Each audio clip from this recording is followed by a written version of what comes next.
샬롬, 주님의 평안이 사랑하는 성도님들의 삶에 가득하시기를 간절히 빕니다. 오늘 우리가 함께 살필 말씀은 고린도전서 9장 말씀입니다. 8장에서 바울은 이 우상에게 바쳐진 고기 이야기를 하면서 사랑 안에서, 사랑을 위해서 자유를 제한하는 것이 옳다라는 이야기를 했습니다. 8장 마지막 절에서는요, 가정적으로 자신의 자유를 이 형제를 위해 포기할 것이다 라고 바울은 이야기했었습니다. 그렇게 말한 바울이 이 9장에 와서는요, 복음을 위해, 특별히 고린도 교인들에게 복음을 전하기 위해 바울 자신이 포기했던 권리에 대해서 이야기를 해주고 있습니다. 바울은 먼저 자신의 사도권에 대하여 이야기했습니다. 여러분 아시는 것처럼 바울은 예수님의 직계 제자가 아니었기 때문에 그가 진짜 사도냐라는 이 공격을요, 계속해서 받아왔었습니다. 심지어 이 고린도에서조차 이런 공격을 받게 되자 이 1절과 2절에서 바울은 이렇게 이야기하고 있습니다. 다른 사람들이 나의 사도권을 의심할 수는 있어도 당신들 고린도 교회만큼은 그럴 수 없습니다. 왜냐하면 이 고린도 교회 여러분들은 나를 통하여 세워진 교회 아닙니까? 당신들이 내가 주님 안에서 사도임을 증명해주는 증거입니다. 바울은 이렇게 자신의 사도권을 두고 비판하는 사람들을 향하여 4절부터 자신을 변호하고 있습니다. 그 내용을 요약하면 다음과 같습니다. 내가 자유인으로서 먹고 마실 권리가 없습니까? 또 내가 다른 제자들, 다른 사도들처럼 아내를 데리고 다닐 권리가 없습니까? 또 내가 복음을 전하는 것만으로 생계를 보장받을 권리가 없습니까? 사회에서도 주어진 일을 하면 그것으로 자기 생계를 채우고 또 율법에서도 하나님께서 나와 같은 복음 전하는 사역자들이 그렇게 살 수 있도록 권리를 정해주셨습니다. 다른 사람들이 하나님의 일을 하면서 다 그런 권리를 취했다면 나라고 그런 권리를 취하지 못할 이유가 있겠습니까? 네, 그런 권리가 있음에도 불구하고 12절과 15절에 기록된 것처럼 바울은 자신이 취할 수 있는 권리를 하나도 취하지 않았습니다. 우리가 이미 사도행전과 또 앞선 이 고린도전서를 살펴봤던 것처럼요, 바울은 자기에게 주어진 이 자유를 복음을 전하기 위해 제한하고 살아갔습니다. 그렇게 한 이유에 대해서 바울은 이 그리스도의 복음을 전하는 일에 지장을 주지 않기 위해 참은 것이다 라고 말을 합니다. 이제 와서 바울이 나에게도 이런 권리가 있다는 거 모릅니까? 이렇게 이야기하는 것이요, 그러니까 앞으로 나에게 그런 권리를 대해 주십시오 이렇게 요청하는 것도 아니었습니다. 바울은 그렇게 되니 차라리 죽는 것이 낫다는 이 극단적인 표현을 쓰면서까지 나는 그것을 여러분에게 요구하는 게 아닙니다 라고 분명히 밝혔습니다. 이 복음을 위하여 헌신하는 바울, 우리가 보기에는 정말 멋있다고 느껴집니다. 아마 요즘 이런 바울과 같은 사역자가 있다면요, 그분이 하시는 간증이 아주 빛나는 이야기로 우리에게 들릴 것입니다. 근데 바울도 이 자신의 자랑거리를 지키고 싶었는지 그 누구도 자신의 권리를 채워서 그것을 헛되게 할 수 없다라고 밝힙니다. 그런데 이 이어지는 말씀을 살펴보면요, 뭔가 좀 모순적인 부분이 있다라는 것이 금방 밝혀집니다. 15절 말미에서 바울은 자신이 권리를 취하지 않은 것을 자랑거리처럼 여기는 것으로 이야기했는데, 이어지는 16절에서 바울은 다시 내가 복음을 전할지라도 그것이 나에게 자랑거리가 될 수 없다라고 말하고 있습니다. 그래서 지금 자기가 한 일에 대해서 자랑거리다라고 얘기하는 걸까요? 아니면 자랑거리가 아니다라고 얘기하는 걸까요? 당연히 바울은 자신이 한 일을 자랑거리로 여기지 않고 있습니다. 15절에서 그것을 마치 자랑거리인 것처럼 이야기하는 것은요, 극적인 이런 반전 효과를 주고 있습니다. 앞서 말씀드렸던 것처럼 일반적인 사람들이라면 이 바울이 행한 것을 들었을 때 이것을 간증을 넘어서 자기의 간증으로 삼는 것이 아니라 아마 자랑거리로 삼게 될 것입니다. 여러분들 중에서도 아마 이 간증을, 내가 다른 사람의 간증을 듣는데 저게 정말 하나님을 찬양하는 것인지 아니면 자기를 높이는 것인지 헷갈리는 경우를 들어보신 적이 있으리라고 생각합니다. 사람들도요, 바울이 내가 이런 권리를 포기했다라고 얘기하면 그것이 바울의 훈장처럼 생각하고 여길 것입니다. 그러나 바울은 그것이 내 훈장이 아니다, 자랑거리가 아니다 라고 선언을 해버립니다. 왜냐하면 자신이 마땅히 해야 할 일을 했기 때문이죠. 마땅히 해야 할 일. 세상 사람들은 이것을 운명이나 혹은 숙명이라는 표현으로 이야기합니다. 그러나 우리는요, 이 복음 안에서 하나님의 관점에서 이것을 사명이라고 부릅니다. 우리는 구약에서 이 사명을 위해 부르심을 받았던 선지자들의 모습을 종종 찾을 수 있습니다. 이 눈물의 선지자라는 별명을 지녔던 예레미야를 생각해 보십시오. 하나님께서 그에게요, 이 남유다가 멸망할 것이다 라는 사실을 선포하게 하셨습니다. 그런 말을 하면요, 사람들이 좋아할 리가 없습니다. 우리 곧 하나님의 벌을 받게 될 것입니다. 이런 이야기를 듣는 것을 좋아할 사람이 아무도 없죠. 그래서 예레미야가 선포하면 사람들이 그를 조롱하고 멸시했었습니다. 그래서 예레미야는요, 내가 더 이상은 하나님의 말씀을 선포하지 말아야지 이렇게 다짐했습니다.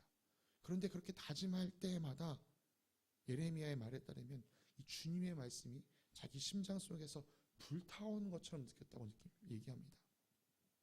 하나님의 말씀을 전하지 않을래야 전하지 않을 수 없었던 것이죠. 또 에스겔을 생각해 봅니다. 에스겔이 하나님께 이 선지자로서의 소명을 주실 때에 그에게 파수꾼과 같이 선지자의 사명을 감당해야 된다라고 말씀해 주셨습니다. 여러분, 파수꾼이 어떤 사람입니까? 네, 깨어서 적군이 오는지 안 오는지 지켜보다가 적군이 발견되면 경고하는 사람입니다. 파수꾼이 깨어서 경고하는 것은 그에게 맡겨진 직무이고 책임입니다. 파수꾼이 적들이 오는 것을 보고 경고했을 때 사람들이 그것을 듣고 살면 그건 파수꾼이 잘한 것입니다. 그런데 파수꾼이 깨어서 말했음에도 불구하고 사람들이 듣지 않고 그래서 결국 화를 당하게 된다면 그건 파수꾼의 책임이 없고 사람들의 잘못으로 여겨졌습니다. 그런데 만약 파수꾼이 깨어있지 못해서 적들이 오는 것을 발견하지 못하고 사람들이 피해를 보게 됐다면, 화를 입게 됐다면 그것은 파수꾼에게 책임이 있는 것이죠. 에스겔은 그렇게 깨어서 경고하는 사람이 되어야 했습니다. 앞서 말씀드렸던 것처럼 경고가 듣고 싶은 소리는 아니었지만 그 일을 해야만 했었습니다.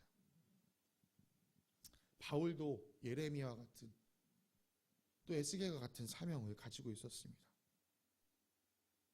바울에게는요, 복음을 전할 수도 있고 그렇지 않을 수도 있는 것이 아니었습니다. 그는 전해야만 했습니다. 그러면서 17절에 또 이렇게 이야기를 하고 있습니다. 내가 자진해서 이 일을 하면 삭슬 받을 것입니다. 그러나 내가 마지못해서 하면 직무를 따라 한 것입니다. 바울은요, 이 복음을 전하는 일을 직무를 따라 하고 있습니다.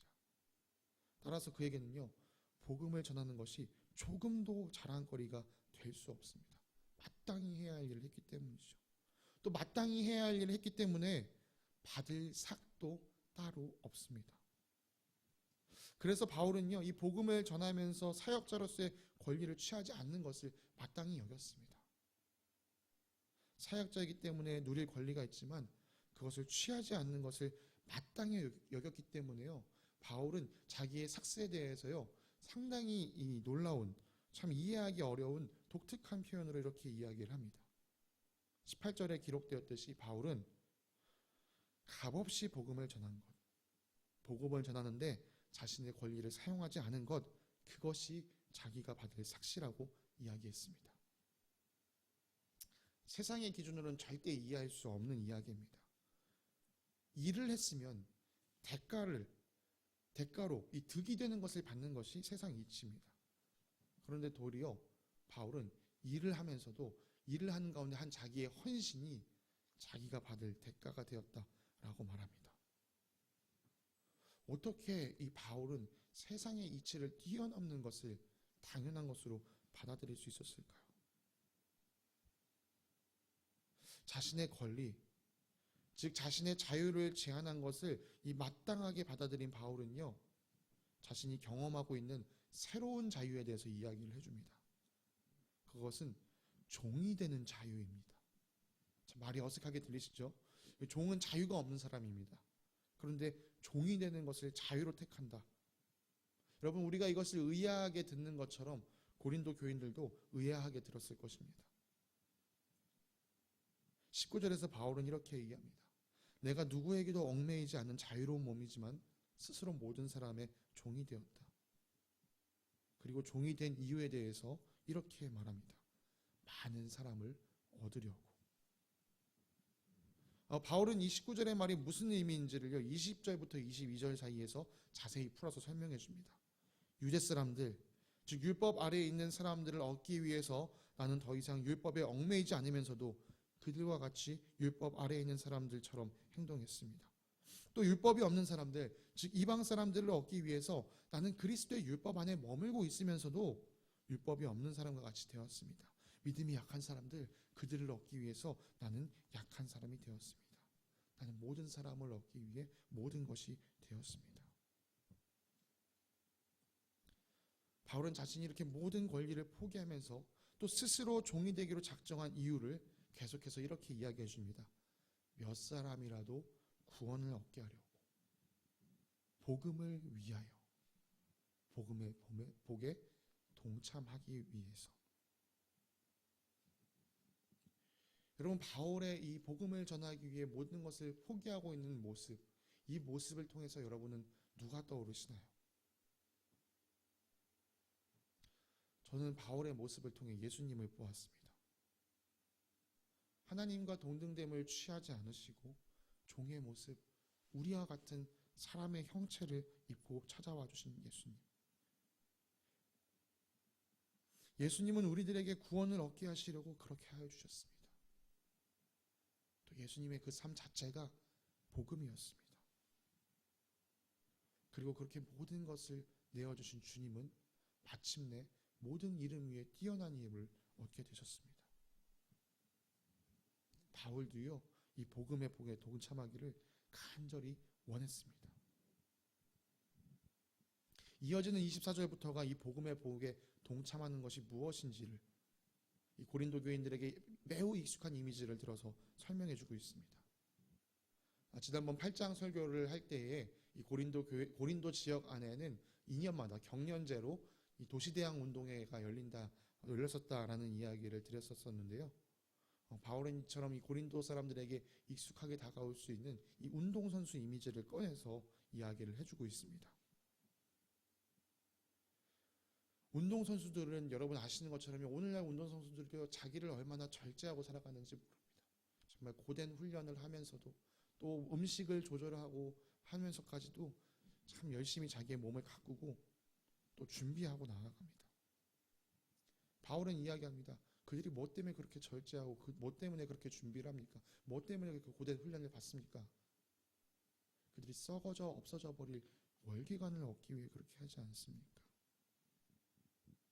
그러나 내가 이렇게 절제하는 것은 썩어 없어질 월기관이 아니라 영원히 썩지 않을 월기관을 위해서 하는 것입니다. 물론 이 영원히 썩어서 없어지지 않는 영원한 이 멸계관은 이 세상 사람들 눈에는 보이지 않는 것입니다. 그래서 세상 사람들이 보기에는요, 바울의 수고와 노력이 마치 목표 없이 달려가는 것 같이, 그냥 허공에 대고 주먹질을 하는 것 같이 보일 수도 있습니다. 그러나 믿음의 눈으로 주님이 주시는 약속을 바라보는 사람에게는 이 영원한 면류관이 보입니다. 바울은 그것을 얻기 위해 자신의 몸을, 이 현재의 삶을 쳐서 굴복시킨다라고 얘기합니다. 그렇게 자신이 끝까지 완주하는 자가 되기를, 남에게 복음을 전하고 나서 자기 자신은 도리어 버림받는 사람이 되지 않기를 바라고 있었습니다. 참 이 마지막 구절을 이해하기가 좀 어려운 부분이 있습니다. 이 마지막 구절에 마치 바울이 이 불안한 가운데서 어쩔 수 없이 버림받지 않으려고 애쓰면서 복음을 전하는 것처럼 보여주게 만들기 때문이죠. 그런데 정말 바울이 정말 그런 마음으로 복음을 전했나요? 그렇지 않습니다. 그는 복음을 위해 고난을 받는 걸 기뻐했던 사람입니다. 그럼 이 마지막 구절을 어떻게 이해하는 것이 좋을까요?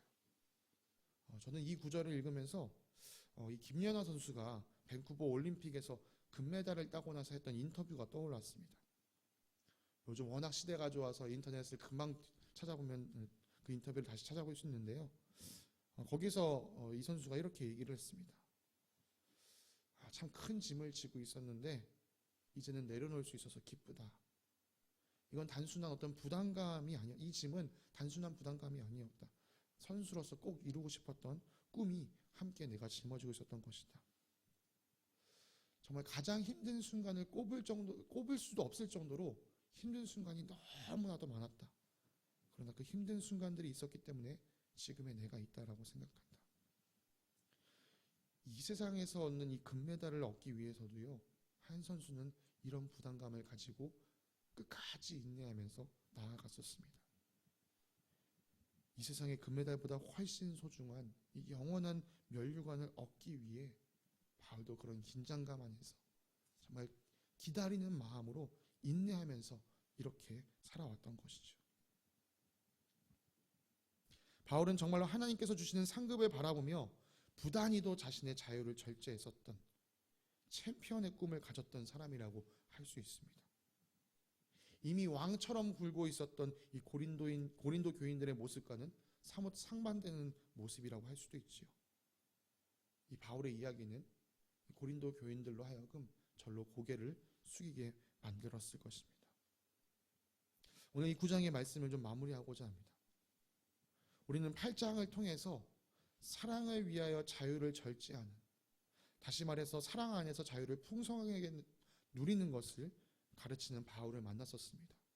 그리고 오늘 9장에서 영혼을 사랑하는 마음으로 그들을 구원하기 위해 복음을 전하고 가르치며 자신의 자유를 절제했던 바울의 삶을 살펴보았습니다. 바울은 고린도 교인 한 사람 한 사람이, 그 고린도 교회에 있는 모든 사람들이 자기 자신과 같이 되기를 간절히 바랬습니다. 그리고 성령님께서 오늘 이 편지를 읽고 있는 우리에게도 바울과 같은 삶을 살기를 원하신다는 사실을 저는 믿습니다. 사랑하는 성도님들, 우리는 우리에게 가장 값어치 있는 이 복음을 세상에 전하기 위해서 우리의 자유를 절제할 줄 알아야 합니다. 이 복음이 없어서 안타깝게 죽어가고 있는 영혼들을 하나님의 마음으로, 그 사랑의 마음과 긍휼의 마음으로 그들을 바라보면서 우리의 희생과 헌신을 내어드릴 수 있어야만 합니다. 이런 희생과 헌신은 결코 아무런 의미 없는 허비가 되지 않을 것입니다.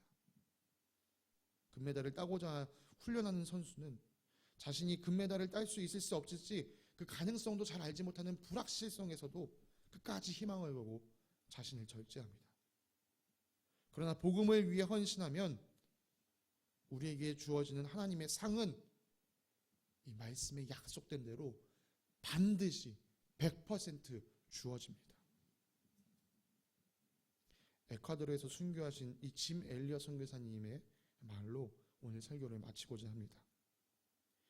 영원한 것을 얻기 위하여 영원하지 않은 것을 버리는 사람은 결코 어리석은 사람이 아니다. 사랑하는 우리 겨자씨 교인 한 분 한 분이 이 귀한 지혜를 갖는 사람들이 되시길 간절히 소망합니다. 오늘 말씀을 기억하시면서 함께 부르실 찬송은 찬송가 435장 나의 영원하신 기업 1절과 2절입니다. 찬송가 435장 나의 영원하신 기업 1절과 2절 함께 찬양하시겠습니다. 나의 영원하신 기업 생명보다 귀하다. 나의 갈 길 다가도록 나와 동행하소서. 주께로 가까이 주께로 가오니 나의 갈 길 다가도록 나와 동행하소서. 세상 부귀 안일함과 모든 명예 버리고 험한 길을 가는 동안 나와 동행하소서. 주께로 가까이 주께로 가오니 나의 갈 길 다가도록 나와 동행하소서. 사랑의 하나님 아버지 감사합니다. 오늘 말씀을 통하여 복음을 위하여 또 하나님께서 약속하시는 영원한 상급을 향하여 자신의 삶을 주님께 온전히 내어드린 바울을 살펴보았습니다. 우리도 바울을 본받아서 예수 그리스도의 참된 제자로서 주님의 백성으로서 우리 모든 것 되시는 주님께 우리의 삶을 온전히 내어드리는 자들이 되기를 간절히 소망합니다. 성령 하나님, 우리에게 이러한 용기와 결단이 생겨날 수 있도록 이끌어 주시옵소서. 우리를 이끌어 주실 주님께 감사드리며 거룩하신 예수 그리스도의 이름으로 기도드립니다. 아멘.